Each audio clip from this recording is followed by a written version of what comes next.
મારે સમગ્ર ઘટનાક્રમ સમજવો હતો। આ જે પણ પોતાને બુટલેગર ગણાવે છે અને દારૂ વેચવાનું બંધ કરવાનું કહે છે એ લોકો હતા કોણ, કેવી રીતે મંચ પર આવ્યા? પહેલાં તો અમારી સાંજની સભા હતી।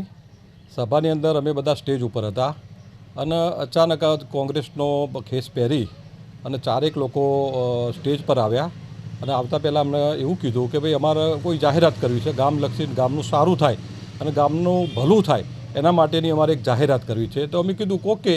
એટલે પછી અમને જાહેરાત એવી કરી કે ભાઈ અમે અગાઉ 8 દિન પહેલાં અમે દારૂ વેચતા હતા, દેશી દારૂ, અને આજથી અમે પ્રતિજ્ઞા લઈએ છીએ કે આજ પછી ક્યારે અમે આ અડિયા ગામની અંદર દારૂ નહીં વેચીએ। જુઓ, એ જે પણ 3 કે 4 લોકો છે જે પોતાને બુટલેગર ગણાવે છે તેમને તમારા પક્ષમાંથી કોઈ જાણતું તો હશે ને, તો મંચ ઉપર આવવા દીધા હોય ને, એમને તો કોઈ આવવા ન દે।